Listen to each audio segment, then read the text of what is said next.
Are we on? I think we are on. Hi, everybody. I'm back with more PodFest Asia live taping. So watch the sausage gets made. And I'm really excited because I've coming right up, I think, one, two, three guests that will be coming on into this podcast virtual studio to talk to us and allow us to make this live taping of our three podcast shows. So starting off with sports gaming live, I have my next guest. His name is Anadi James Taylor. He started his career at an early age, programming mainframe computers for the corporate world, and he enjoyed the work, but not so much the environment, and spent 7 years programming at Leon's Mate and Tetley, Shell Oil, and JP Morgan before leaving that world to become an entrepreneur. So, we love entrepreneurs coming onto the podcast. So it's going to be a riveting conversation. And we're going to maybe talk to him about how he started and running, a number of businesses, including online MP3 download sites for the New Age world, email marketing companies, website and development companies, and now iSports Analysis, which provides online sports performance analysis for private schools, colleges, universities, teams, clubs, and sporting associations. So we're right in the middle of Euro 2020. So on the eve of England versus Germany. So maybe we'll get some predictions on the scoreline from him as well. So without further ado, let's welcome Nadi. Nadi, how are you, my friend? Can you see me, hear me, see yourself on the screen? I can see you, I can hear you, and I can see myself. It's great to be here. So thank you very much, Wayne. Thank you for coming on. And, we are so excited because I think last night that was quite incredible, right? I'm sure you have followed the Euro 2020 like many sports fans around the world. So what have caught your attention so far in terms of, I know that you have a sharp eye for analyzing, team play strategies and movements as well. So what caught your attention? Well, it's a very interesting thing because actually I haven't followed the Euros. I followed Scotland because we deal a lot with the Scottish teams and the Scottish Football Association, which is great. So a bunch of those guys came down when Scotland were playing England, and it was great to be a part of that. But to be quite honest with you, I honestly haven't had time to sit down and watch any of the games. It's incredible. This is one of the things. So I love the sports that I'm involved in, but having developed this business and having got to a stage where we're running this business and it's becoming very quickly international, I don't have time to engage in the sports that I love. So it's a very interesting thing. Wow, I think that's a huge revelation. Euro 2020 comes around only every 4 years, right? And because of the pandemic last year, it was delayed by another year. So it was almost like since 2016 where we are able to catch all these great games like Portugal, Germany, France. All these games were kind of worth staying up late for us in Asia because of the time zone difference, right? I basically, have to stay up late, either past 3 a.m., 5 a.m. And when games go to penalty, like last night when France was knocked out, I think by Switzerland on penalty kicks, right?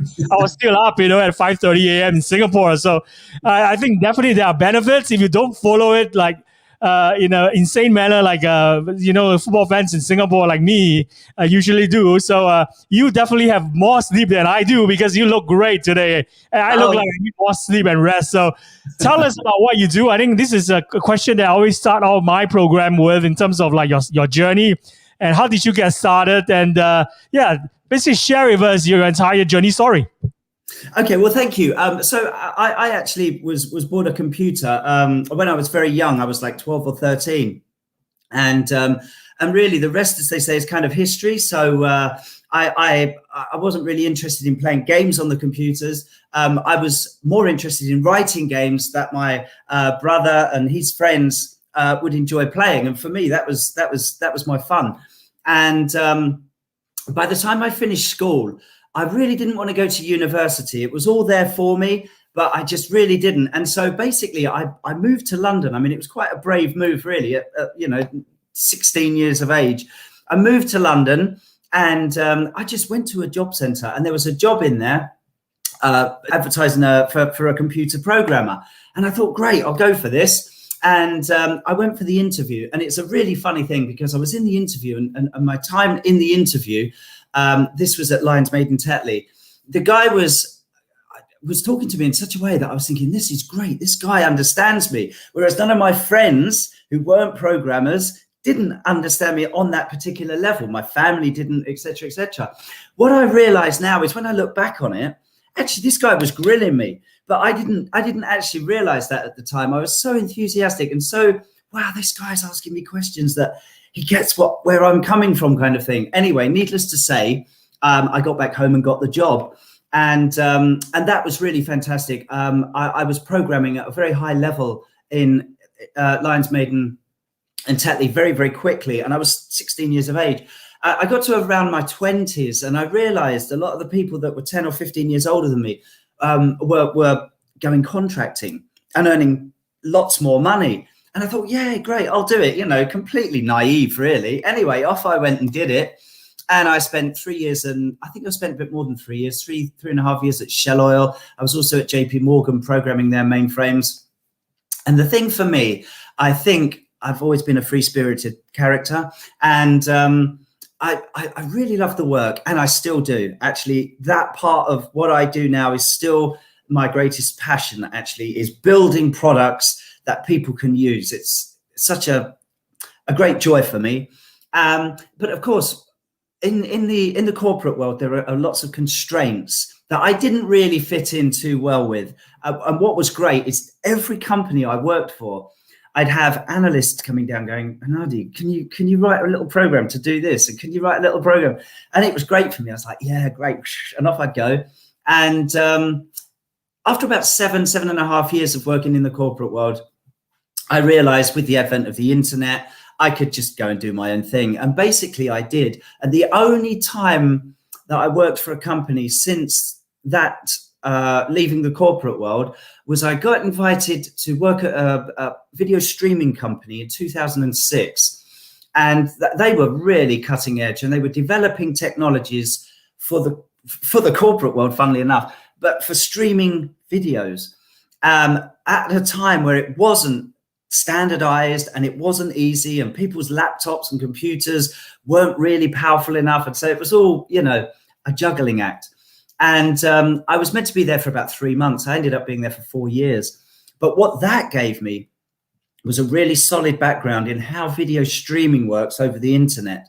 And then once I left there, I kind of started what the business that now became iSports Analysis. So it started out as a video streaming platform. And very, very quickly, because of our client base, which was private schools, actually, it became more involved in the analysis, which is an interesting completion of a cycle for me, because a lot of the programming I was doing, especially at Shell Oil, was about analyzing data. They'd have tons of data coming in where they'd analyze the bottom of the North Sea, for example, and we had to take that data and make it presentable. And so I went this full loop into, back to analyzing data and developing systems that allowed for the gathering of that data. And that really has become iSports Analysis. And what's fantastic is to see this product develop and grow and be used worldwide, not only by private schools, colleges, universities, but also by, you know, associations like the United Soccer Coaches, the Scottish Football Association. I mean, the list goes on. So it's been quite a journey, actually. This is an amazing journey, and I love, you know, some of the things that you mentioned. You're a free-spirited person, and you took your passion into what you love, right? And you have created products that benefit, so many sports teams around the world. And since this is a sports theme, event, so we definitely have to talk more about the sports arena in terms of all these groundbreaking new online analysis solution that you're providing now for schools, colleges, universities, and sports teams. So you transform the way that analysis technology is integrated, right? And also accessed in your performance analysis courses. So tell us, why analyzing like even, football matches, for example, in Euro 2020, can actually improve the performance of teams and players, and also improve their tactical knowledge and help players make smarter in-game decisions? Okay, so a great question. So basically, there are various forms of analysis that we can do. So the obvious one that I think most people are aware of is the performance of a team in a game. Okay, and that can be all sorts of metrics, and really that comes down to the coach and the manager, and what they deem the kind of key performance indicators are that they'd like to monitor, that they think will help the team improve. So it might be technical, it might be tactical, but it's based on the team performance. Another form of analysis is actually to analyze the opposition. So you understand your own game plan, right? And you understand how your team are working with that game plan because you've done your performance analysis of your team over a period of time, and you can see patterns and you can see trends. But then if you start analyzing your opposition teams, then you can start seeing their patterns and their trends, and possibly their strong points and their weak points, and then you can start to manipulate your own game plan and your own strategies around how your opposition perform, and come up with tactics that hopefully help you get through their weak spots or weaken their strong points. So that's two forms of analysis. Another form of analysis, which is becoming more and more important, is individual player analysis. And not only individual player analysis, but players analyzing themselves. And we've termed this, one of my colleagues, Ian Donnelly, has a term for this, which is called the player-driven analysis. And the idea behind this is that if a player can watch themselves playing in a game at any level, this can be grassroots, this can be all the way up to the top level. But if a player is watching themselves playing a game, and when you're playing a sport, who doesn't like to see the playback, right? But if a player's watching themselves in a game and they're analyzing themselves in the game, and from that analysis, they're able to ascertain their own strengths, their own weaknesses, where they can improve technically, tactically, and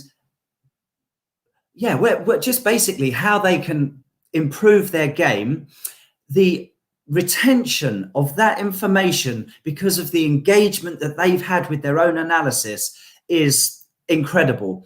And what we've seen from this is, if you compare that to a coach sitting in front of a player saying, this is what you've done and this is where you can improve, if you compare that kind of method of learning and teaching to a player sitting down, analyzing themselves and being able to communicate with their coach online, which is what they can do using iSports analysis, the learning behind that and the understanding behind that is so much greater. It's exponentially greater. It really is. So I hope that outlines the kind of basic strategies behind the performance analysis.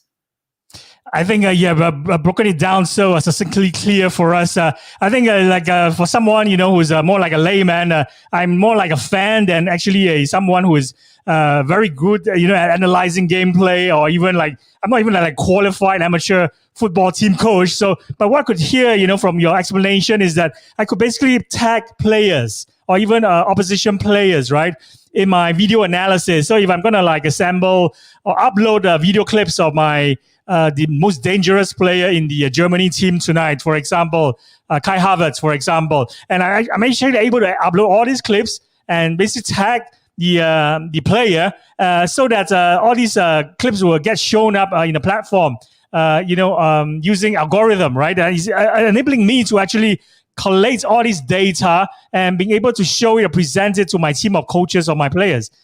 Am I right, in terms of how I actually interpret this? That's exactly right. Exactly right. So the kind of method behind it is exactly that. You upload videos and video clips, and then you use what we term as a code window, which is a whole series of buttons. That might be, attempt on goal, successful, wide, blocked, for example, using a soccer analogy. But you use a code window to do exactly as you've explained, to tag all of the behaviors of an individual player or of a team.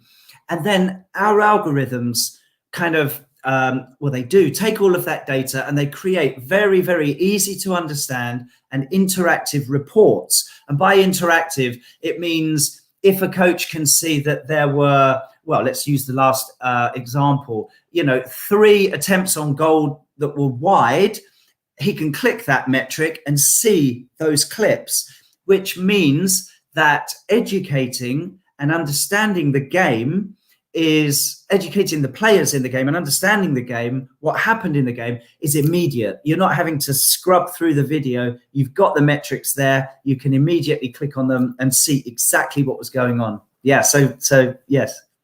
This is an amazing solution, which means that it makes team meetings more efficient, right? Or even like during halftime breaks, in between gameplay, coaches are able to bring up certain footage in real time and being able to actually focus on what they need to do and improve on in the second half, for example. So it also provides in-game analysis, but there are definitely many use cases for your solution. And one of the other things that intrigued me, because we do have many, career professionals or even those incumbent ones who are newly joined to the sports and basically trying to make a name for themselves, in the sports industry. So many of them are trying to promote themselves, and of course, just like photographers or artists promote their work on Instagram, right? Or these days in NFT marketplaces, sports people also promote themselves in various platforms. And one of the ways to get themselves discovered, noticed, or even recruited into sports teams is by leveraging on this solution to allow them to actually send emails even of some of their best of clips, right? Where they could actually not just promote themselves, but basically to tell people how great they are at a certain aspect and how they can improve a certain team in terms of also helping them to push the team's performance in next season, for example. So do you think that this is also a great way for like player agents, to actually compile video clips and also allow players who want to get noticed by college coaches, for example. And it starts by actually uploading their games, analyzing their performance, and share it on your platform. Exactly. And it's a really interesting thing that you brought that up, especially during the time that we're in. So in America, for example, it's very, very difficult for athletes that want to get that want to play for colleges to get spotted. And, we've heard from various coaches, numerous coaches actually in America, that they are getting up to 400 videos a week. And the thing is, the mistake that all the players are making is that they are uploading videos of their best bits. And actually, what a coach wants to see is they want to see the video of the whole game. This is what we've heard, right? They want to see the video of the whole game. They want to see the good, bad, and the ugly. They want to know if something happens in a game, how does that player respond or react to that? But what they also want to see is exactly that, the analysis of that game, so that they can drill down into the clips that are relevant to the position of that player, for example. And so one of the things that we are very much working on is we call it our iSports Analysis Showcase system. But it's basically a system where an athlete can upload videos, tag themselves in those videos, and then share those videos with college coaches, for example. And what that means is, one, the college coaches are getting what they need from that athlete. They're not just getting the highlights, they're getting the whole game. But two, they're getting it tagged. So if they want to see how that player tackles or how that player defends or whatever it is that they want to drill down into, because the game's been tagged, they can do that. And I think it could be a fantastic way for players now to really demonstrate their skills on a much deeper way than was previously available. Yeah. This is amazing. And as a sports fan, I already see the benefit even for, armchair critics, right? Whenever, we want to back up some of our opinions about a certain player, we are always like basing our analysis, based on like reports that the media provides, or maybe some of the pundits, if they're critical about some player, we tend to form the same opinion as well. Or if you have, opposite opinion, it's hard to actually find data to support that. But of course, your tool provides professionals, teams, to actually have that data at their fingertips and the ability to do this really efficiently. I think this is definitely a great tool. And maybe for the sports fans, it's something that we wouldn't maybe want to try, but I understand that you provide this free service right now for anyone who just want to have a feel of what the software can do, right? So even a sports armchair casual fan can actually go in and try this. So is there any criteria before you allow people to try your software? Yeah, so that's what we do. So our ethos when we started this is we really wanted to make top-end, high-level analysis available to everyone, because previous to iSports analysis, you had to buy software, install it on a machine, and it's quite expensive. And if you've got, many teams and many analysts, it becomes incredibly expensive. And so what we've done is we've, as well as developed that analysis, which is basically cloud-based, we give away a free trial. So anybody can sign up and use everything for free for one video. And then they have the option to pay on a per video basis, or they can pay for an annual subscription. People can also pay us to analyze their games, because we have now a team of analysts that we've been training up over the last 4 years. So, but yes, there is a trial there for anybody to sign up to and upload a video and have a play. Yeah. This is amazing. So I would urge all our listeners and people who are watching this live stream on LinkedIn, YouTube, Facebook, and Twitch right now to actually go just search for iSports analysis that they'll bring to your website, right? And actually sign up for a free access and a trial where you can actually get to analyze one video clip. So let's move on and spotlight more on your other aspects. You mentioned free-spirited nature. And I understand, from an earlier podcast that I was listening to while researching for this show, you made a trip to China, right, during the last decade, and actually spent some time there to learn from your shifu, or the Chinese martial artists and the trainers who actually, you get this opportunity, which is pretty rare for people from the West, to actually have a training opportunity with the Shaolin monks in China. So tell us about your passion for Kung Fu, for Tai Chi. Yeah. What did you learn from that experience during this trip to China? And did you help you to discover more about in terms of the physical self, like you're becoming more self-centered and more aware of your body, and also learn more about sports performance? Okay, so my passion started off in Kung Fu. I was training in a club in London, and it was a great club. It was a really great club. A lot of friendly people there, and a lot of higher level people than me with regards to their martial arts. Some of them been training for years and years and years before I'd even started, And after about 4 years, I was really, really interested in going out to China and training with the Shaolin monks, which is where my style of Kung Fu came from, which was the White Crane Kung Fu, and also the White Crane Tai Chi, which I did, which kind of ran in parallel. And so, yes, being this free-spirited kind of guy, I thought, right, that's it. Well, let's do it. A few months over there. And first of all, it was an unbelievably fantastic experience. I really, really enjoyed it. I think what I learned about myself physically is that I have limitations, that I recognized where my physical limitations were. For example, I do a lot of running. My wife is an ex-international athlete. She used to run marathons and in very fast times, faster than I could ever run them, and by a long way.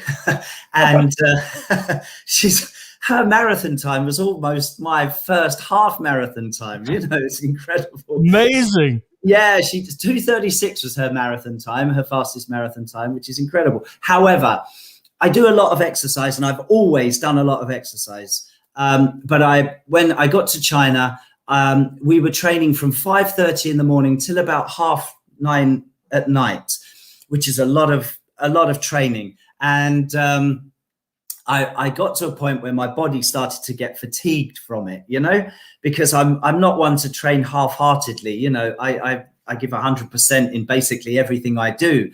And I did get to the last few weeks of training with the Shaolin monks and realized actually I've got to pull back a bit, man. I've got to give 50, 60, 70%, not 100%, because otherwise I'm not going to make it to the end of this training. So I did recognize my own physical limitations in the whole thing, which was great. You know, it's good to know that, I think. So from that experience, did you, manage to achieve what I think many people were, what came into their minds, immediately when they hear of a friend who goes to, China and actually get to train with Shaolin monks, right? They'll be thinking like you'll be able to actually train yourself to the level where you could break bricks, with your hands, or even the bend steel bars with your forehead, right? So did you achieve that, or do you think that this is, something that requires more than just brute force? And it's not just about pacing yourself. It's also all about chi and energy. Absolutely. It's very much all about chi and energy. I did get to the stage where I could break rocks, both chopping them and punching through them. Bricks, not rocks, sorry. But the steel bar thing, that was the next level for me. And I was with people that were bending and breaking steel bars with their forehead, But actually, one of the things I really, really loved and what initially attracted me to Kung Fu was the fact that it is all based on energy. It's got nothing to do with brute force, and it's got nothing to do with physical strength, or it's got very little to do with physical strength. It is really, really, really more about this kind of internal energy that, as you called it, that it's chi, right? And I love working with energy. I really do. It's a fascination of mine. It has been a fascination of mine since I can remember. And what a place to actually be kind of investigating it. So we used to do this training out there called Qigong, and my instructor was in his 70s. And you just would not know it. Absolutely would not know it. I mean, he was such a jovial guy, and he used to do things like jump up in the air and land in the splits. And, and when you look at people in, I don't know about Singapore, but when you look at people in London that are in their 70s, it's very, very unlikely they can jump up in the air and land in the splits laughing, and that's all about the chi energy. And for me, it was a fascinating thing to investigate that. It really was. I think this leads to my next question about sports performance, because even for me, as a casual gym rat, right? Initially, I started the training on using free weights, right? I thought it's all about adding more weights each time, but it's not. It's about the technique and the breathing, especially. And it wasn't until I discovered the reformer machine, and later on, I've learned that it's all about feeling the tension, right? And to actually complement it with the right breathing technique. And then I'm able to see improvement in performance. Like I used to not being able to do even like multiple laps in the pool. Now I could even do, backstroke. Finally, after spending more time actually getting, training opportunities with the right people who knows what they're doing. And of course, I think it's all about getting trained with the right people. Like you mentioned that you need to travel so many miles to China just to get trained by the right Shaolin monk and teachers, especially your shifu, right? I think he's someone that I would definitely love to get connected with next time if I want to learn how to actually practice Tai Chi and Shaolin the right way. I think the place to go is to go to China and to learn from the pros. So of course you have software solutions as well as all these great tools that help sports teams go beyond, or should we say push beyond the boundaries of their performance, right? So this leads to my last question for you before I let you go. How do athletes push or go beyond through boundaries? Do you know, I don't think it's about pushing. I think it is about going beyond boundaries. I don't think it's about pushing.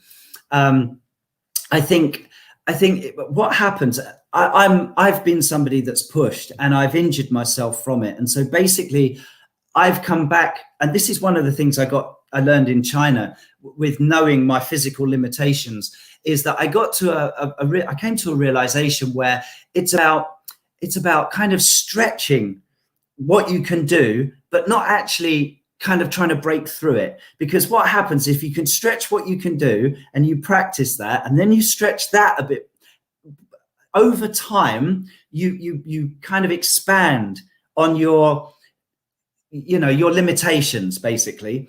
But if you push From my experience, it can lead to injury. And what happens with injury is you've then got to rest and you kind of back to square one again, really. Whereas if you take things slowly and kind of allow the expansion and be relaxed within it, I think would be the advice that I would give, having done the training that I've done, especially the training in China. And there is one thing, just based on something you said, it just reminded me of something. I remember years ago when I first started iSports Analysis, I was talking to a then colleague, and I said, practice makes perfect, which is a kind of a saying we have in the UK. And he said something to me and it always stuck. And he said, no, practice makes permanent. And if you're practicing the wrong thing, that's what you're going to be practicing, and that's what you're going to make permanent, right?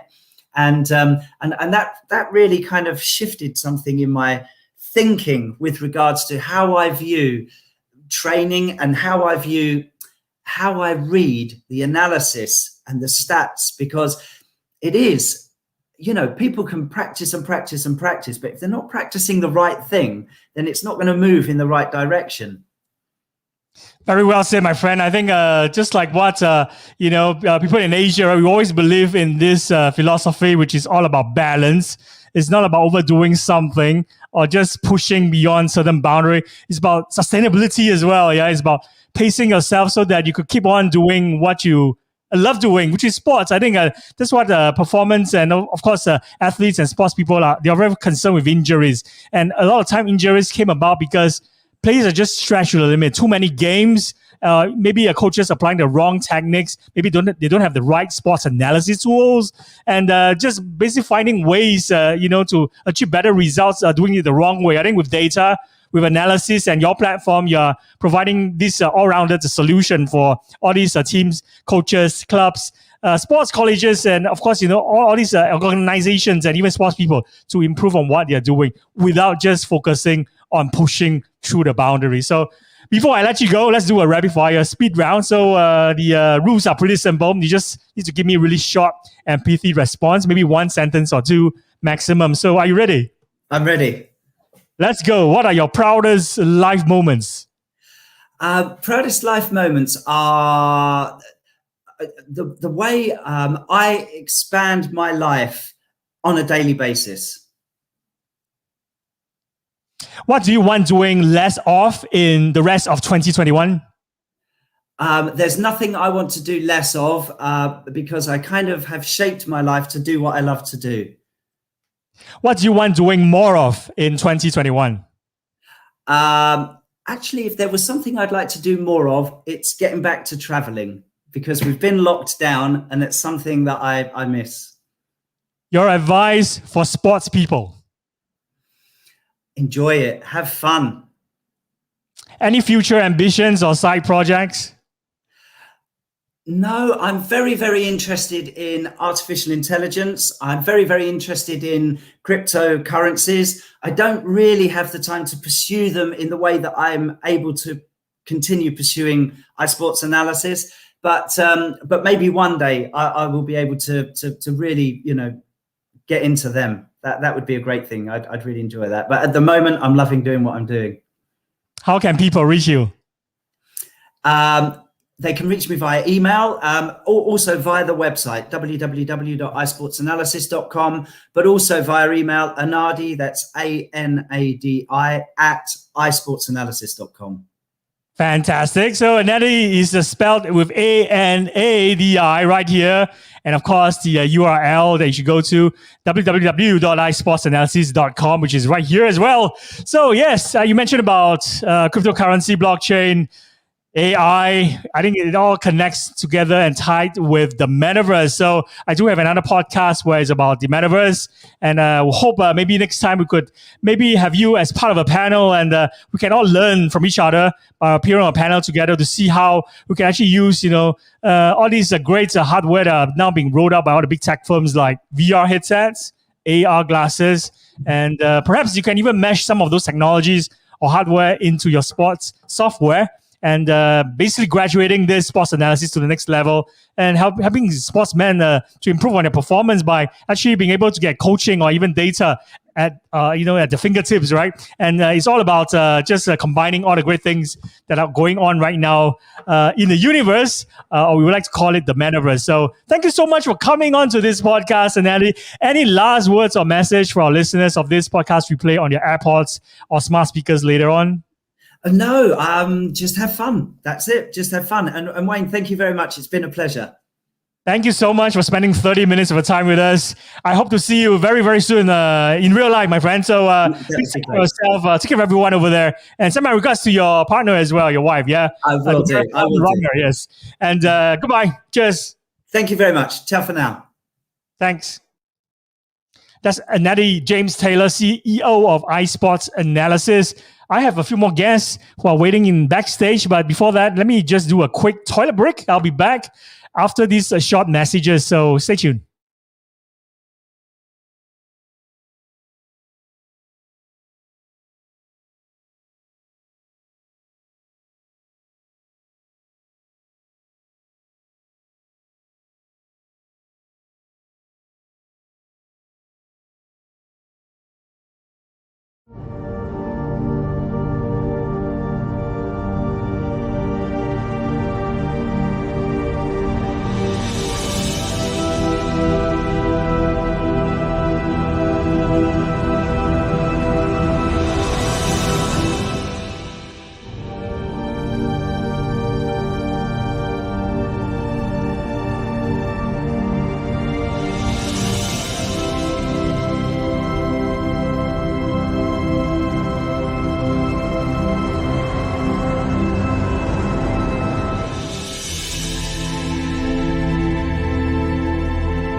Hey people in the metaverse, we're back with more PodFest Asia Metaverse, and of course this is the live taping of the Metaverse Asia podcast, and I'm really excited because my next guest is Irina Karagia. I hope that I pronounced her name correctly. Later we'll double check with her when she's on stage with us.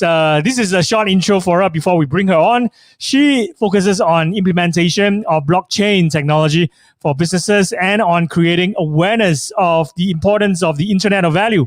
And Irina is the head of Metaverse Growth at Unique Network, which is an NFT chain for Kusama and Polkadot. At Unique, she works as a business development lead on empowering creators and developing metaverse partnerships. Irina is also active as a Polkadot head ambassador for Western Europe, regional co-chair London to FIBRI, which stands for Foundation for International Blockchain and Real Estate Expertise, and a chairperson, SDGs, Global Impact Startups, GCPIT-CK. So she co-founded Design B2C in London, UK, which is a crypto fintech boutique advisory, which focuses on DeFi, Web3 services, NFTs, and real estate tokenization.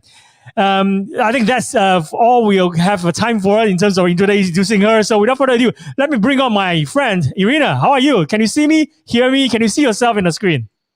Hello. Hi, everyone. Excited to be here. Hi, Rainy. Thanks for inviting me. Thank you so much for agreeing to do this podcast at such a short notice. I really appreciate that. So, we always love to ask the story. And of course, it'd be great if you could share your story of how you got started in this industry and maybe walk us through the entire journey and share with our audience. Over to you. Thank you. Well, as everybody who ever falls in this rabbit hole of blockchain, same story applies to me, that I got to know about like Bitcoin and crypto space. Like when I really paid attention was 2016 with the book of Blockchain Revolution, which really captured my attention with the emergence of Ethereum and smart contracts and all the opportunities of the Internet of Value and things that are beyond just, monetary rewards and just, Bitcoin being perceived as a new current digital currency. But what I learned about like assets being put on a blockchain and the opportunity to find new liquidity, and then with smart contracts to fix our supply chain, the entire finance industry. And most importantly for me, as my education and background is in architecture, giving new life and unleashing opportunities in the real estate sector, which is, the sector worth trillions and highly illiquid. And I began researching what is there in terms of tokenization, what companies are, providing this service. And then I came across Foundation for International Real Estate Expertise and Blockchain. So I joined as a co-chair. We've done, and in parallel with that, I kind of re-established my own company, which is Design B2C, so switching from kind of traditional design company into a crypto fintech advisory, which was focusing on tokenization and dealing with all types of digital assets. And then shortly after, I fell into the Polkadot ecosystem. So I joined as candidate ambassador, and then I discovered fascinating, super talented, super passionate community. And from the candidate role, I progressed then to head ambassador for Western Europe. So now I run the community, organize AMAs, and do as much as I possibly can to inform people about the opportunities of the third generation blockchain. And then inside of the ecosystem, I met our CEO, Alexander Mitrovic, and he was working on fascinating NFT infrastructure, NFT parachain. And recently, basically in May, just a couple of months back, I joined Unique Network full-time as head of metaverse growth. So I'm now working with artists, creators, musicians, also real estate for marketplaces, and anything that you can do with NFTs, because really and truly what we were seeing to date in the NFT space was just, as our CEO says, you create a file, mint a file, sell a file. And there is so much more to this space that can be done, that we at Unique Network has really put in our best effort to give creators all the tools and opportunities to enter this space and to succeed in this space. What an incredible journey. And of course, I think you have so many career highs, and many names, or should we say brands and organizations stood out for me when you were going through some of your journey highlights as well. I think we definitely want to talk about Unique Network and of course Polkadot, as well as maybe other interesting topics that has to do with the musicians and of course the real estate industry as well. How it all mesh or come together and integrate into this metaverse that we're all super excited about, right? So maybe for a start, talk to us for the next 3-4 minutes about Unique Network. Is it the first, or should we say the world's first cross-blockchain NFT that has adaptive and should we say composable features? So tell us more about that. So Unique Network really, in essence, is the first NFT chain for Kusama and Polkadot. We are still in testnet 2. So the story of the Unique Network goes back to, the team has been building, it's backed up by a company called UseTech. Its headquarters are based in Moscow, and it's the biggest Eastern European company that develops software and blockchain technologies. So the team led by our CTO, Greg, took part in the Kusama hackathon, and they developed an NFT palette and won the hackathon. And Team Unique Network, so there's 15 plus developers led by our CDO, Greg Zaitsev. They are one of the top winners of Web3 Foundation grants. So it's been kind of an organic growth of the team developing different palettes with Substrate and working with Substrate framework and seeing what is possible for the NFT. So they became a leader in the ecosystem for the NFT space. And during the Hakusama hackathon, they released Substrate Banks. So kind of a version of CryptoPunks, but in a substrate framework in Polkadot ecosystem.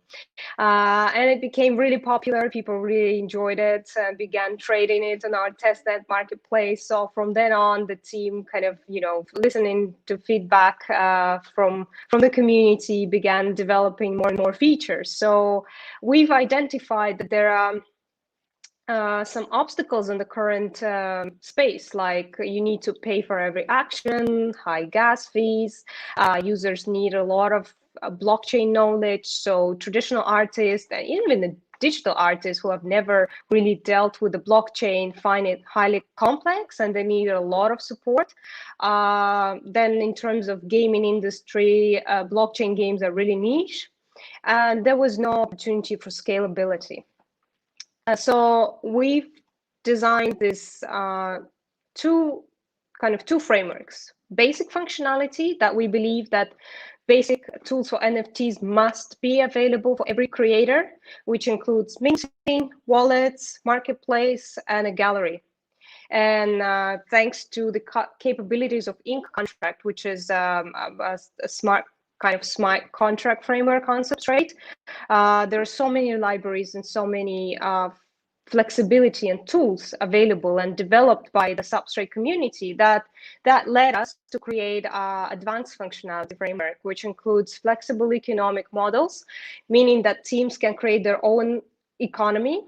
As for art auctions, as for gaming, that includes functionality like scheduling, which is super useful for the gaming community because you normally cannot automate any events in the future. So now with the scheduling model, you can actually program what features you want to release in the game, what assets you want to drop, and like what community actions you want to program in the future of the game. This also applies for auctions. So things like English auction in the art industry can now be automated thanks to the scheduling function. Also, we work with a variety of formats, video, 3D, anything is possible. Music, creation of 3D galleries, and the metaverse itself, right? There is no obstacle for you to create a space and appealing front end and then merge it with a blockchain solution and benefit from both the Web2 technology and Web3 technology. Of course, one of the biggest advantages of Polkadot is interoperability. So we are supporting EVM. We're fully compatible with all Ethereum spaces, and we're building a bridge from Unit network to Ethereum, as well as soon we'll be able to support other networks. And of course, one of the most exciting features for me as an advocate for real estate industry change is ownership structures.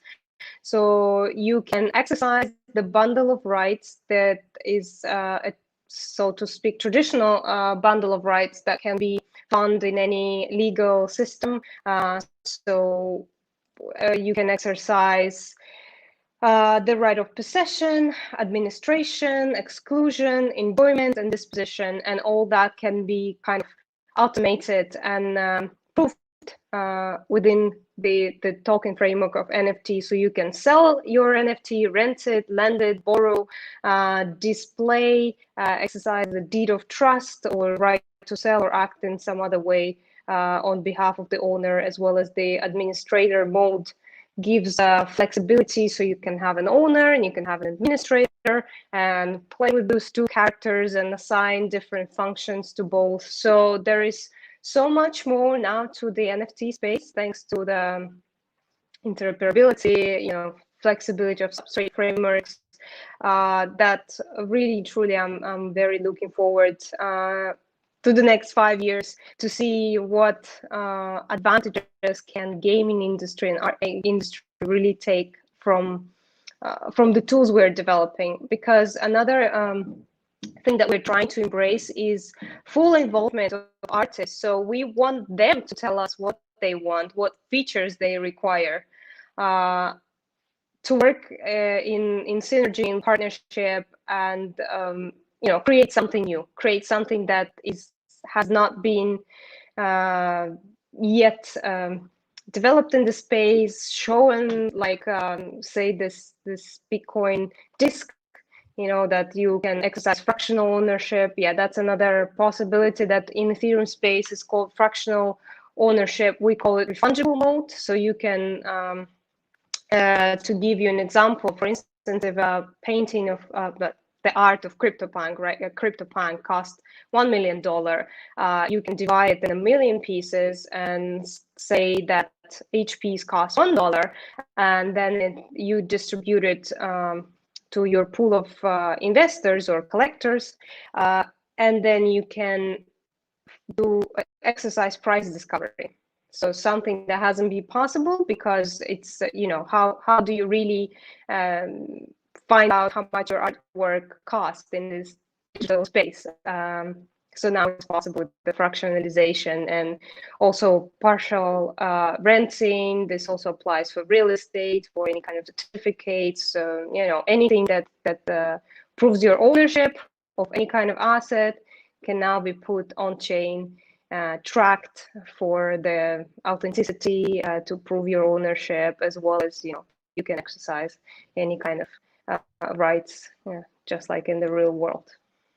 It's really exciting, hearing you spell out all these unique network use cases for NFTs, right? Even FNFTs. So this is definitely a very exciting times, and we understand that that you'll be creating even more use cases for NFTs by layering all this design on different blockchains and broadening their utility, usability, and functionality, right? So tell us more about this Cello Bricks. I think it's unique network in conjunction with one of your partners to actually look into facilitating the next generation of NFT technology. And you launched Cello Bricks last month, right? Tell us what's unique about this partnership. Yes, so Cello Bricks was actually our NFT drop for Polkadot Decoded 2021. So during our CEO's talk at Polkadot Decoded, we did a drop in our Telegram channel, which excited everybody because Cello Bricks are really kind of characters. There are 10,000 Cello Bricks in the space. And we made partnership with Canaria, with RMRK, one of our really very interesting and advanced projects in the Polkadot ecosystem space. So now the owners of Cello Bricks have are being prioritized and have advantages in buying Canaria eggs. And then in the future, we're seeing how the two characters can work together. Because as you know, Canaria eggs, they are you can hatch the eggs and then different birds come out of those. So we are kind of connecting the two networks and giving life to Cello Brick. So the Canary bird can own a Cello Brick and the Cello Brick can own a bird. This is what we call NFT relationships. So these kind of things became possible with this new NFT palette and substrate framework. So it's an exciting feature because now you can really play with NFTs, right? It's not just like Cello Bricks are living on unique marketplace and Canary is living on Canary marketplace. So then they can visit each other. They can build relationships. They can fall in love. They can build friendships. They can become have different ownership structures. So going back to ownership framework, and this is just sort of a beginning of what is possible, because there is much more that people can demand from, say, this. That's exactly the website. So it's an experiment, and it's an experiment of Canaria team. We'll see what other gaming feature they will come up with, because unique networks. So I want to underline one thing, that we are not a marketplace, right? We are the infrastructure. So we are the parachain and white label solution. So we are that layer under the hood, and we help other creators and other networks that are kind of tired of inflexibility of the current space to have their own solution and to explore what's new in the NFT, what's possible, like how to build this kind of relationships, how to bring your NFT into a game, into a different, in the metaverse reality, right? Because you own it, you have the proof where you bought it, you can apply advanced features to it and then take it into your metaverse space, like play with it and build relations with other games and other projects thanks to a interoperability function. This is fantastic. Yeah, it's like what I think your co-founder of Unique Network mentioned, I think in a recent podcast, or was it an interview, that illustrates that NFTs are not just meant to sit in wallets and gather dust. So we could already see, all these creative use cases. My next question for you is to hear your thoughts about whether you think that, those who understand online culture, digital art, and gaming experience will thrive in the metaverse. Do you agree with that statement? 100%, because we're seeing many projects building their virtual offices. We see music bands doing virtual concerts, and I mean, this digital space was growing, right? Like e-commerce was growing already. There's so many tools and so much flexibility to the digital space, and you can be present from any part of the world, right? You don't have to sit in your country. You can move to the countryside, or you can, you don't have to be in a specific physical place to enjoy the benefits of the digital environment.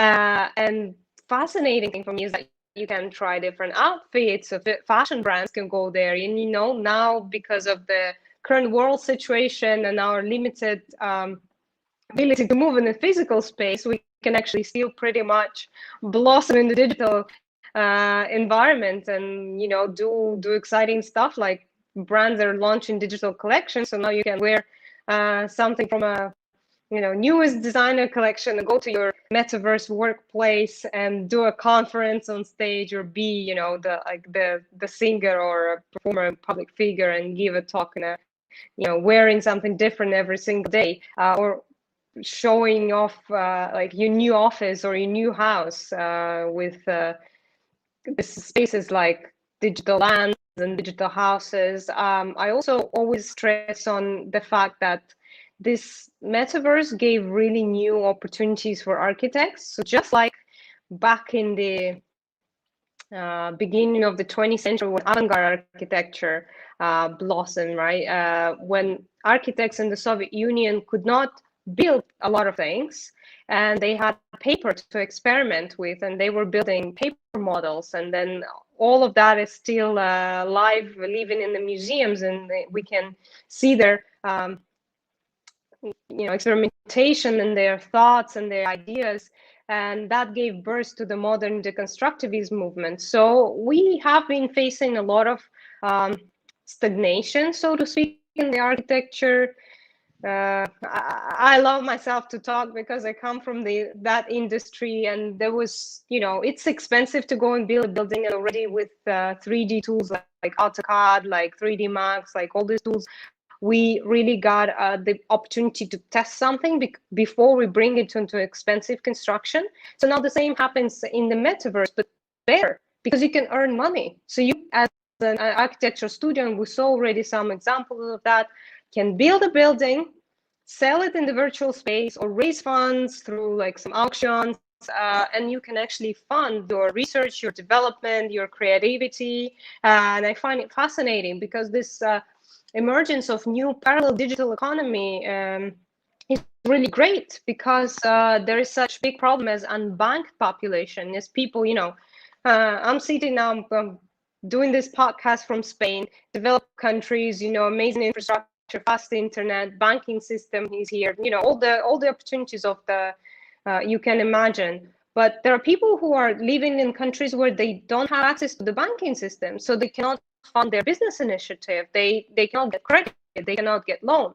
And DeFi space is giving this opportunity for people who don't have any other opportunity, right? But there is great growth of mobile phones. So people who may not have bank may have a mobile phone, and they can access a wallet, they can access DeFi space, they can access NFTs, they can access all this virtual space. So there is, of course, a lot for all of us in the blockchain community to do in terms of education.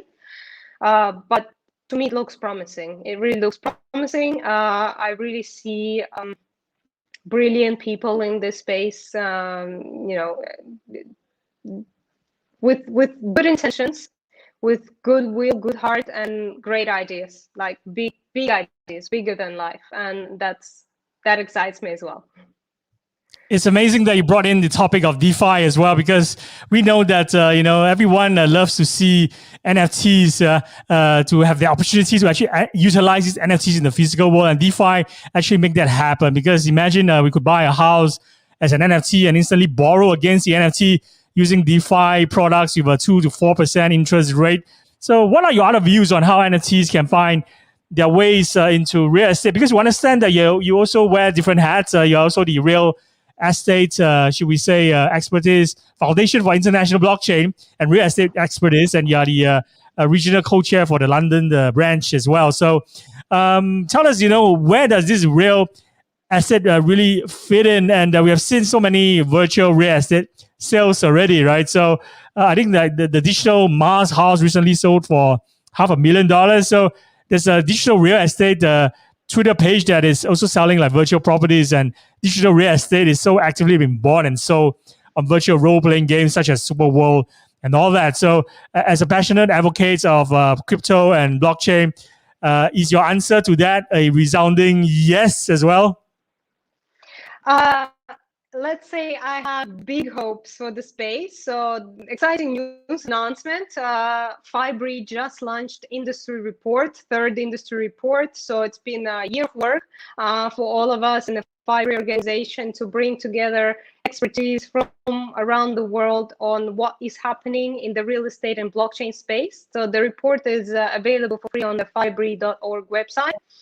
Everybody can download and read it, and there's a lot of attention given to NFTs and DeFi, because as you mentioned, you can use a house as a collateral in the normal financial system, and you can get a loan over your property. So the same thing should be available in DeFi space. Obviously, there is a lot to do in sense of regulations, in convincing traditional real estate companies to enter the space, but my impression is that there is really good feeling about NFTs, general understanding of the opportunities that NFTs bring to the space.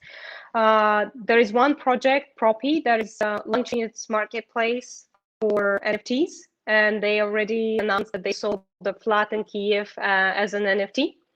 So obviously the first step would be doing kind of ownership, right? So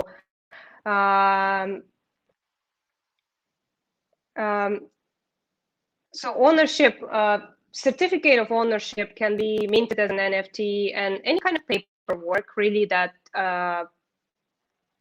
that we use in the off-chain world can be used in the on-chain world. Of course, it will require us time building better infrastructures, better security layers.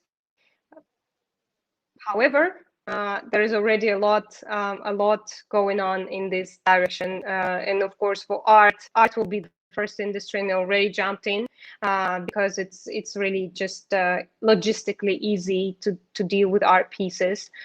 However, NFT has a big upside in the real estate industry, and I've been talking about it a year ago, before even all the infrastructures kind of came to the market, because to me, like, the power of NFTs is so obvious, because it's probably the most flexible type of token that you can create bundles inside of the token. You can bring two things together, like hopefully soon we'll see the opportunity to attach money to the NFT token, so use stable coins and things like that, which will give even more, more opportunities for moving the assets, for trading, for bringing it into DeFi. Aave is working on collateralization in the art industry. So yeah, a lot of upsides. This is fantastic, and that's the reason why we want to bring you to this show, to tell us that the possibilities of NFTs are not just art, and we know that there's an abundance of NFT art right now, but it's not just that. The underlying mechanism and technology brings about so many other limitless possibilities, right? And I think you have just succinctly clear, articulate how real estate can also come into the picture. And of course, DeFi as well. These are all really exciting times for people who are involved in the metaverse. So before we let you go, let's do a really quick rapid fire round before we bring on our next guest. So the rules are pretty simple. You just need to give me a really short and pithy response, one sentence or two maximum. Are you ready? Yeah. Let's go. What are your proudest life moments? Oof. I'd say becoming a leader in Polkadot community and really be having the opportunity to inspire people and seeing the new world being built and being the advocate for this decentralization, a new digital economy, the internet of value, and seeing people joining and finding themselves, finding new ways of career development, of personal satisfaction, of personal growth is really, I'd say, the thing that I'm proud of, and I'm hoping to continue this for many more years and being the advocate for the Internet of Value and the Web3 technologies. That's more than 20 sentences, but I'll let it go because it's such a great answer. So make sure the next one is only 2 sentences. What do you want doing less of in 2021? Sorry, can you repeat the question? What do you want doing less of in 2021? Less of? Oh. Partying and like living social life as I guess. What do you want doing more of in 2021? Writing, blog posts, articles. Your advice for NFT artists? Sorry, there's a bit of a backlight. Could you please repeat? What is your advice for NFT artists? Be brave, build communities, and explore new digital tools because there is so much more to the space that is advertised in media that only the most creative people, brilliant people can explore it, can give us like the leadership, but really and truly everybody, every artist can benefit from the NFT space, from the digital art. And I especially encourage digital artists to jump in the space as soon as possible because they've been so underappreciated because we had galleries and physical art pieces and kind of people only began paying attention to the digital art and everything that's advertised on the social media back in January 2021. So there is a great growth and great exposure in this space, and I'm really looking forward to see more. Any future ambitions or side projects? I'm pushing real estate industry as a co-chair for Fibri because my big ambition is to revolutionize real estate industry and make it more accessible for younger people, people who want to take opportunity from DeFi and new types of loans and being able to afford to have a house. Because as a millennial, I know how difficult it is to get access to real estate. So my job is to make things happen there. How can people reach you? My LinkedIn is the best place. I'm usually very active and trying to be responsive as fast as I possibly can. Also, I'm active on Twitter and Instagram. And can we review your email address on this show for people who want to reach you and ask you about real estate NFTs? Better my LinkedIn because there's. Yeah. So for anyone who is listening to this podcast and want to reach you, just search for Irina Karagia on LinkedIn, right? And DM you. That's the best way to connect with you. Did I pronounce your name correctly? Yes, that was perfect. I just want to verify that, and I hate mispronouncing my guest name. So thank you so much for coming on and allowing us to borrow so much of your wisdom. So I hope to interview you in real life in the future. Hopefully come to Spain where you're based, right?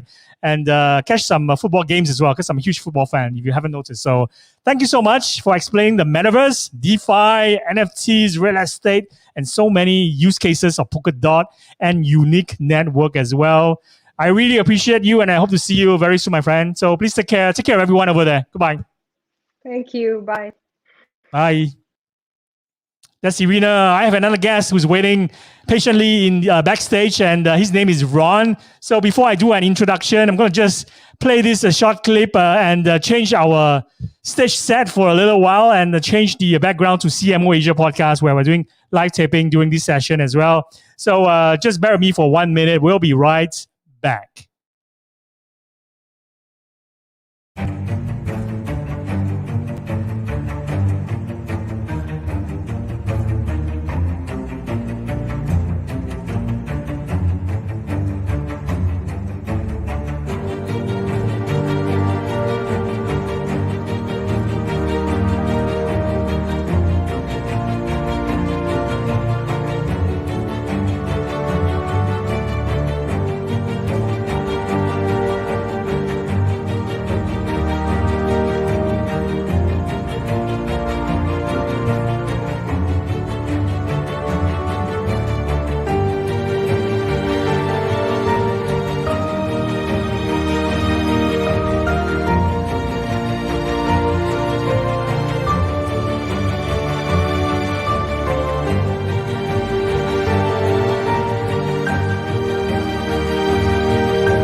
And we're back with more PodFest Asia. This time is live taping for the CMO Asia podcast. So for marketers who have been waiting patiently for our next appearance of our special guest, his name is Ron Jaworski. So he's someone I've been trying really hard to bring on my class for more than over a year. I remember the last time I tried to reach out to him was probably a year ago when I was on my way to New York to attend a festival, or should we say an exhibition, an expo in New York, where we were actually checking out the New York Fashion Week as well as the Retail Federation exhibition. So without much further ado, let me just do a really, really short introduction for Ron Jaworski. He's someone who's heading Trinity Audio. He's the CEO at Trinity Audio, and also a voice and audio enthusiast as well as a speaker. So he's someone who's really interesting and a big believer in the power of audio and voice. So he helped publishers and content creators join the audio revolution by turning readers into listeners. And occasionally, he's also the funniest guy in the room. So that's my intro for my friend Ron. How are you? It's been a while since we last connected. How's things over there in Israel? Things are okay. It was actually forever. I think the first time that we talked was almost a year and a half ago in Damascus, in Germany, in Cologne, and we finally made it happen. So I'm super happy to be here and looking forward for our discussion.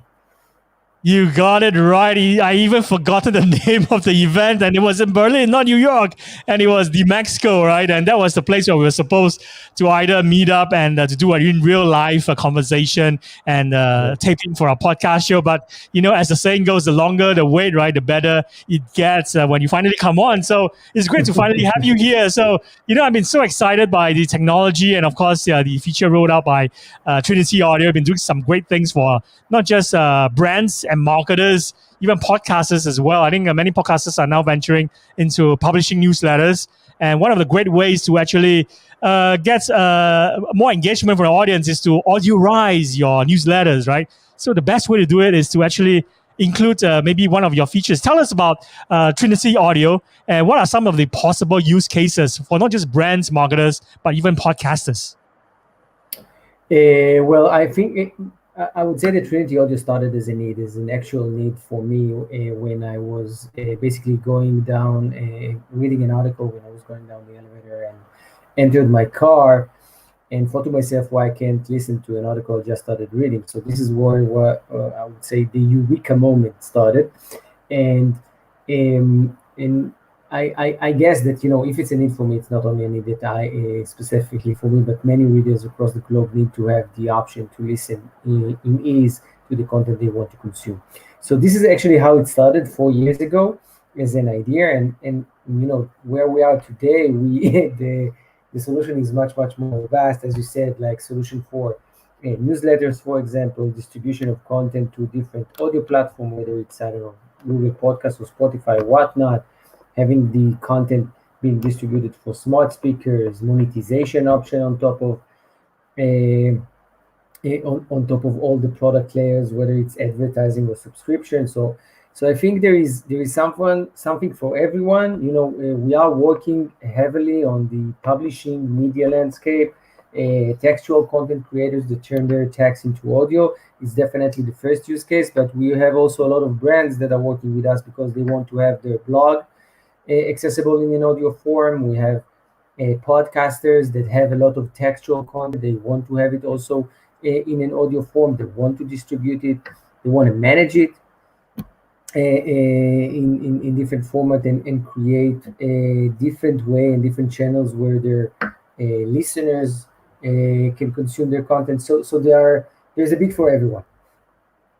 This is fantastic. I think that's hence the tagline for Trinity Audio, which is amplify your content with audio, right? And that's why you're one of our favorite, the tribe, because we love audio. We fully believe that everyone should have a voice. Every brand should have a voice, right? And if it's only just a website or a blog or a newsletter that they publish, that seems to do very little justice to the great content that they put out. And if they actually can audiorize it using your technology, this is going to help so many people and getting them to see better results as well. And we all know that marketers are very concerned with ROI, conversion, and of course they measure lots of stuff as well. So maybe tell us about the cool story in terms of people who are converted when they hear audio versus people who consume some content that's written. What is the improvements in ROI in terms of like number of subscriptions gain they can improve on, or some of the stats that you could maybe tell us? So there one of the large publications that we are working. It's not a publication. It's actually a media group. Is McClatchy. McClatchy is the second largest media consortium in the U.S. for local news. They have 30 different assets across the U.S. From the Miami Herald in the East Coast, and to Sacramento Bee on the West Coast, and they did a test with Trinity Audio for several months, more than 3 months, on 2 publications, and they did A/B testing to see what is the difference in engagement between a reader that is engaging with an audio content. And the numbers were amazing. The jaw dropped when we saw the results that they shared with us. They talked about increased time spent on page more than 100%. They talked about returning visit up 75%, more pages per sessions. Again, we're talking about more than 60 or 70%. Bounce rate, by the way, lowered by 60%. So all the stats are showing that an audio engaged user is a more engaged user in general. So it's not only about having the option to listen to the content, but knowing for fact that you as a brand or a publication or a podcaster have the option to get, as you said, you are creating great textual content. They are a super simple solution. Trinity Audio, there are many other solutions that you can check out. Give the option for your customer, for your clients to choose how they want to consume the content on your website, on different platforms, in an audio form, in a textual form, in a video form. But nowadays we need to give all the options for our clientele. Very well said, my friend. I think you nailed it on the head. In terms of like all these fascinating data points that you just presented to us, and also in terms of like all these percentage seems to have doubled ever since even before the pandemic, right? The consumption of audio content has all amplified in the so many access. So it all comes down to value, right? And the convenience of listening wherever and whenever and via various devices that makes audio so much more compelling. And like we're doing this show review right now, even though it's in front of the camera, but without audio, this won't work. And it's important to be able to reach the audience where you are unable to reach them, especially when someone is doing jogging or working out at the gym.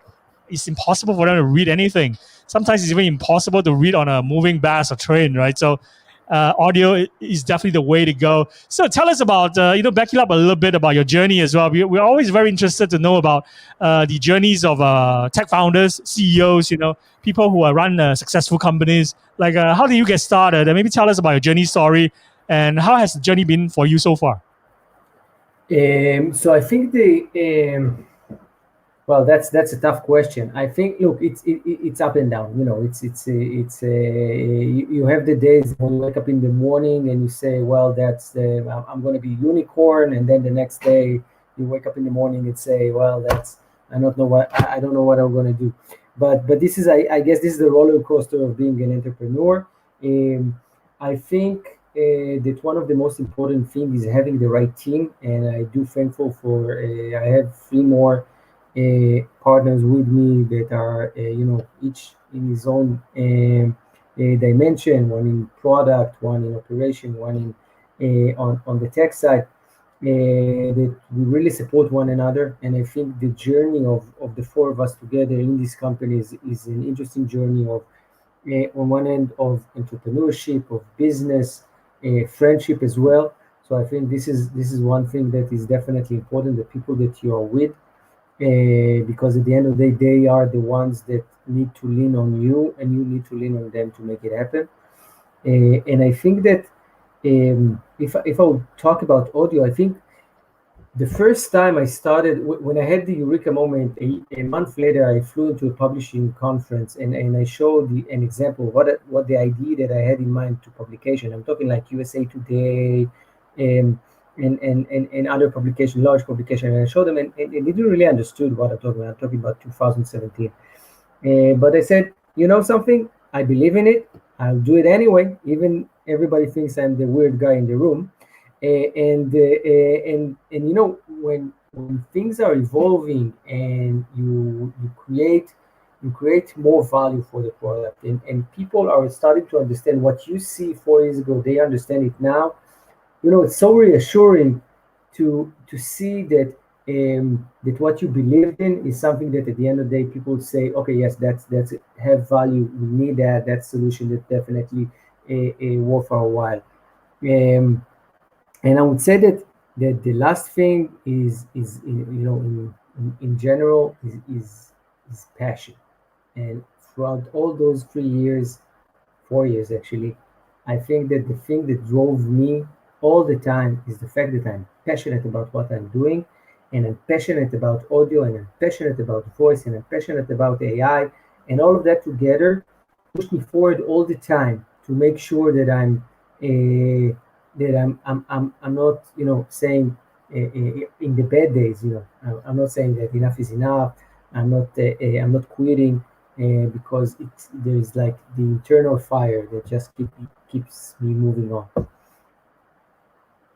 That's an incredible journey, and of course, we could feel your passion overflowing as well out of you, because you've actually went through these sort of ups and downs, right? This journey is never like that. It's always like that, like a wave. So I think you put it really right, and it's something that really resonates with me as well. And of course, we all try to do important things and also try to keep really up to date with what's happening, in the universe. And of course, it's important that we also maybe dedicate for the next remaining 8 minutes to talk about the future of content as well and the evolution. Because like recently, I've immersed myself in VR for the first time, and something that I noticed when I put on my VR headset, right, the first thing that actually caught my attention is actually not the visual, it's the sound.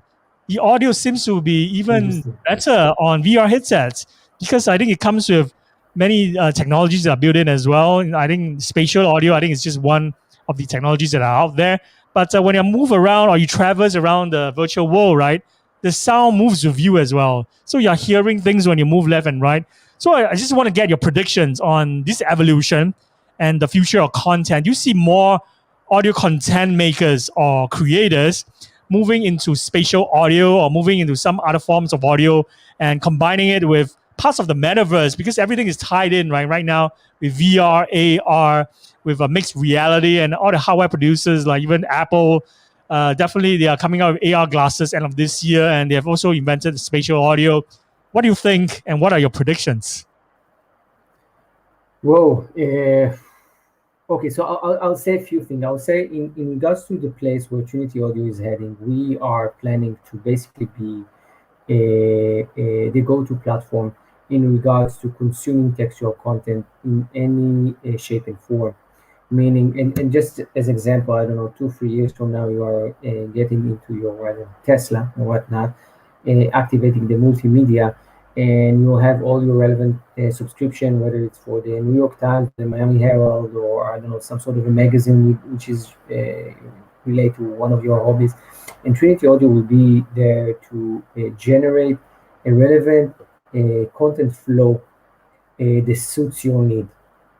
So this is in regard to Trinity Audio. I think that definitely what we'll see in the coming years in regard to audio content as general is what I believe be I would say it won't be a monologue, it would be a dialogue. Meaning, you remember when we were kids, you had those books when you read it out, and then you need to choose to which page you want to move, right? And if you move to a different page, then the story evolves completely differently.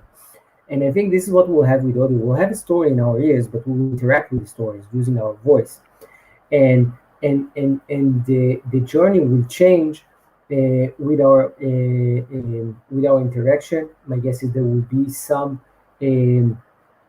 I would say some events that are related also to where I am, like I'm in the house, I'm traveling, maybe it's a story that is part of the New York, I'm New York City, and now I have a story that is related to New York City, and I'm going and I interact with it. So I think the next stage is we will have a more engaging audio stories around us. The only problem with it is we will become even more closed within ourselves and less open to the rest of society. So we need to understand how we're balancing it, because I think on one hand, audio is a great opportunity, but with video and text and social and internet in general, and you have TV and CTV, we need sometimes to look around and see one another. So we need to be really responsible about that. Fantastic answer. I think we have only 4 minutes left with you. So I'm going to make this really quick by doing a really quick rapid fire segment with you. It's basically, the rules are simple. Just give me really short and pithy answers. So maybe one sentence or two maximum. Are you ready? Ready and set. Let's go. What are your proudest life moments? I think my kids, no doubt about it. They are the most make me proud. No, in a distant second is Trinity Audio. What do you want doing less of in 2021? I would definitely like to do less showers with my kids and let them go to sleep. Sure, right? Yeah.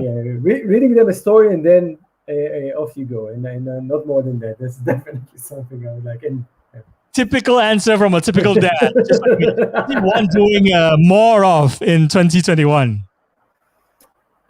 Traveling, no doubt about it, for business and for pleasure. This is definitely something that I feel that I miss the most, having personal meetings with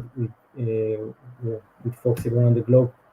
And we definitely miss the Mexico, right? And also traveling to Cologne for that event. An incredible event, by the way. What is your advice for brands, for marketers, and podcasters who are looking to monetize their audio? Well, I think, many. So first of all, they can definitely reach out to us and we will help them as much as we can. But I think that the most important thing that they need to understand that it's same like mobile started, especially smart speaker with application more than 10 years ago. And when the internet started more than 20, 25 years ago, it's an involvement. You need to invest in your audio content. You need to distribute it. You need to make your user, clients, customers, readers understand that there is this option. And then, of course, it will be easier for you to monetize it, because at the end of the day, there is demand for digital audio advertising. They are looking for more and more, I would say, high-end, high-quality traffic. So you have the option to do that. Advertisers are looking to advertise on top of your traffic, but on your responsibility is to make sure that enough people, enough users are consuming the content. Well said. Any future ambitions or side projects? Yes, I actually have two. One of them is in regards to health, which is one of the things that is happening right now around us is getting more and more to less sort of natural ingredients that help you in curing. We see it a lot with cannabis. We see it now also with psilocybin and things like that. It's so to speak magic mushrooms, but we do see a lot of it. I know people that have this in the family that have specific disease that definitely psilocybin and things like that help them in the cure, and I want to open a place in Israel where they can have in a safe place the relevant dosage and have a better improve basically their life because they live in pain. This is one thing, and the second thing is a lot of things that are related to audio, AI, and voice. That I want to create experiences. I'm dying to create more experiences that, like the book that I told you. Like those are the things that I'm looking to do. More experiences with audio. How you interact with it. Do you enjoy it? Getting into the right mindset when you are driving or cooking or jogging to give you the best example, a best experience that I can. Fantastic. How can people reach you? Ron Jaworski at LinkedIn. Definitely LinkedIn is the best place. They can contact us on email me, ron@trinityaudio.ai. Feel free to email me anytime. I'll try to answer as fast as I can. And this is it. And drop by on LinkedIn, say hi.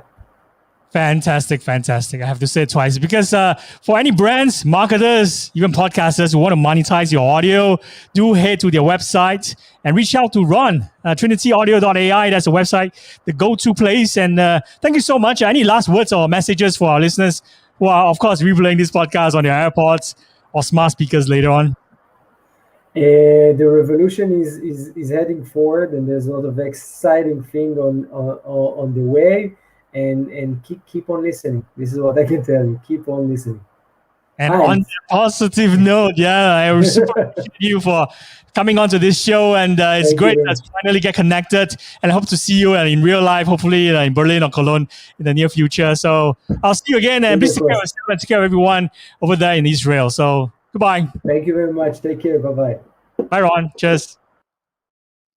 That's Ron, and that sums up for tonight's live taping session, where we have 3 guests coming on 3 different shows. So we have a network of shows, and if you want to catch the polished version of this live taping, do head over to PodFest Asia VR, or should we say virtual experience. This is the first time I'm announcing it live, so you have already seen some of the posts where we are talking about how you can actually RSVP to come into our virtual reality experience gallery or museum, whatever you would like to call it. You don't even need VR headsets to enter our metaverse to replay all these awesome shows and conversations with all these top C-suites and, of course, founders and tech builders around the world. You could actually hear or watch the visual polished version right in our metaverse. So do RSVP. I do have some links provided in my outro video. So with that, Wayne Chung, I'm the founder of PodFest Asia. I'm signing off. I'll be back tomorrow with 3 more guests. So do stay tuned for that and get updated on our schedule on our Discord server, which is bit.ly/PodFest Asia. Here's Wayne signing out. Bye-bye.